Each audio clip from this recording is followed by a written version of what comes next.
Bismillahirrahmanirrahim. Assalamualaikum warahmatullahi wabarakatuh. Alhamdulillahirrahmanirrahim. Wabihi nasta'in ala umri dunya waddin. Assalatu wassalamu ala asyrafil anbiya wa mursalin Sayyidina Muhammadin wa ala alihi wa sahbihi ajma'in. Amma ba'du. Rabbi shrah li sadri wa yassir li amri wa hlul 'uqdatam min lisani yafqahu qawli. Selamat pagi teman-teman semuanya. Selamat pagi Ibu Nismina juga. Perkenankan kami dari kelompok 11 untuk menyampaikan dan memaparkan hasil analisa kami mengenai asas-asas dan anatomi kontrak jual beli. Di kelompok ini terdiri dari ada saya Alvendo Anaditya, ada Hanifah Nur Abadanti, Rehan Arif Putra, dan juga Muhammad Farhan. Baik, untuk yang pertama kita akan mulai membahas mengenai analisa dan juga pembagian dari anatomi kontrak. Ya, di sini saya akan menjelaskan dari anatomi kontrak. Pada umumnya anatomi suatu kontrak terdiri atas judul atau heading, yang kedua ada pembuka atau opening, yang ketiga ada komparasi atau partis, yang keempat ada premis atau recitals, yang kelima ada isi perjanjian, yang keenam ada penutup, yang ketujuh ada tanda tangan, yang kedelapan ada saksi-saksi, dan yang terakhir ada lampiran.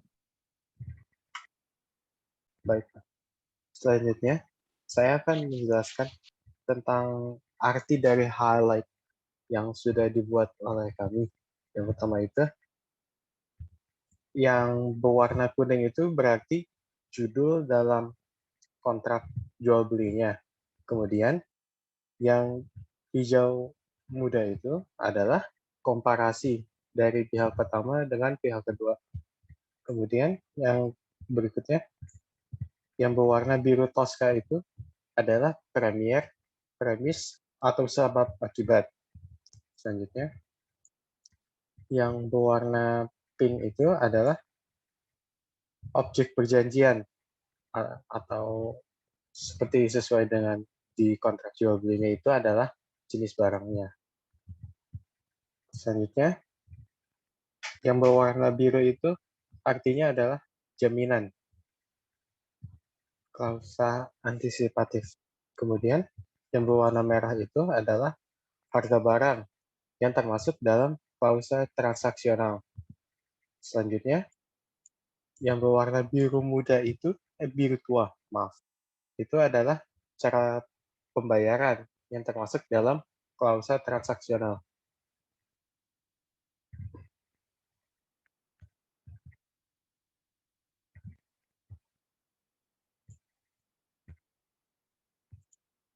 Baik, selanjutnya. Yang berwarna biru kehijauan itu adalah pengiriman barang yang termasuk dalam klausa transaksional. Kemudian yang berwarna hijau itu adalah sanksi atas keterlambatan pengiriman barang yang termasuk dalam klausa antisipatif.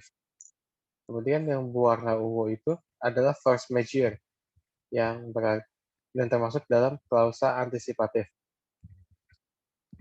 Selanjutnya yang berwarna merah bata itu adalah penyelesaian perselisihan termasuk dalam klausa antisipatif. Coklat kehijauan itu yang berarti menutup. Kemudian yang terakhir, yang berwarna abu-abu itu adalah tanda tangan para pihak. Baik, terima kasih.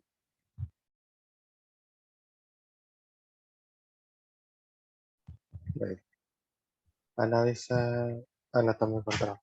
Jadi, berdasarkan highlight yang sudah kami buat, dapat dikatakan bahwa kontrak jual beli itu harus ada anatomi dari kontrak jual beli yang ada di highlight yang sudah dibuat. Tapi ada bagian yang kurang dari contoh kontrak yang diberikan oleh Ibu Disrina, yaitu tidak ada kepala atau pembukaan dari kontrak jual beli tersebut.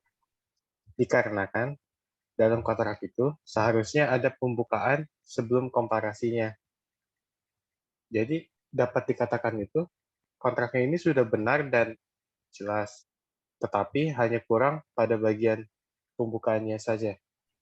Nah, selanjutnya saya akan menjelaskan tentang 3 macam atau jenis klausalnya. Yang pertama itu ada klausa transaksional, Jadi klausa transaksional itu isinya itu tentang hal-hal yang disepakati oleh pihak tentang objek dan tata cara pemenuhan prestasi dan kontrak prestasi oleh para pihak yang menjadi kewajibannya. Dalam perjanjian ini, selanjutnya saya akan menjelaskan tentang klausa spesifik. Jadi, klausa spesifik itu kayak hal-hal khusus sesuai dengan karakteristik jenis perikatannya. Kemudian, klausa antisipatif. Maksudnya dari klausa ini tuh adalah hal-hal yang menyangkut kemungkinan-kemungkinan yang akan terjadi selama berlangsungnya atau selama masih berlakunya kontrak yang dimaksud. Selanjutnya akan dijelaskan oleh kawan saya. Terima kasih. Nah, selanjutnya ini ada asas kebebasan berkontrak.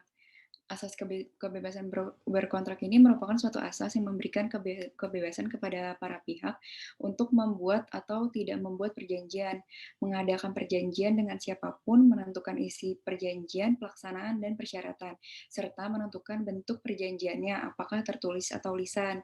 Nah, dengan adanya kontrak tersebut, maka para pihak telah menentukan bahwa kegiatan jual beli itu dilakukan dengan kontrak tertulis, serta substansi dari kontrak tersebut ditentukan oleh para pihak dan disetujui oleh para pihak dengan adanya tanda tangan. Lanjut. Nah, selanjutnya ada asas konsensualisme.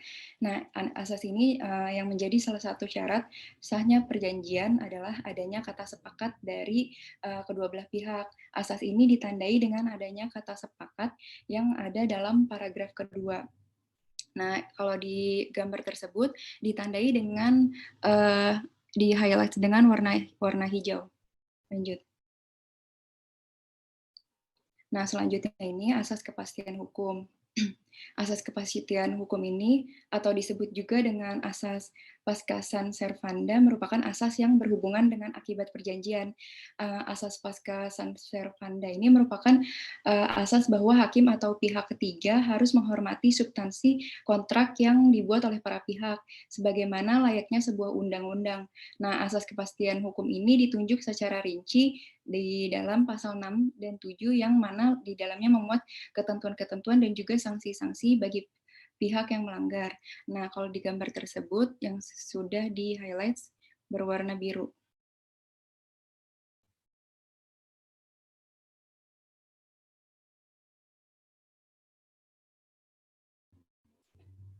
Nah, selanjutnya saya akan memaparkan mengenai asas kepribadian.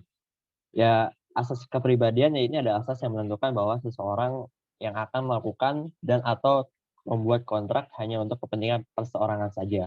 Asas kepribadian ini artinya pihak yang bersangkutan atas kepentingannya sendiri dan tidak diwakilkan atau mewakilkan pihak lain. Hal ini dapat ditunjukkan melalui nama dan juga tanda tangan yang tertera dalam kontrak.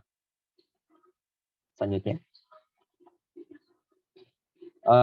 Selanjutnya adalah asas itikat baik. Nah, asas itikat baik ini adalah asas yang menentukan bahwa dari kedua belah pihak sama-sama beritikat baik untuk melaksanakan dan juga memenuhi kewajiban dan hak yang tertera dalam isi kontrak tersebut. Nah, asas itikat baik ini dapat ditunjukkan atau dapat dinilai setelah terjadinya kontrak antara kedua belah pihak, di mana ketika kedua belah pihak sudah melaksanakan dan juga menjalankan dan memenuhi hak dan kewajiban masing-masing, maka disitulah terlihat asas itikat baik tersebut.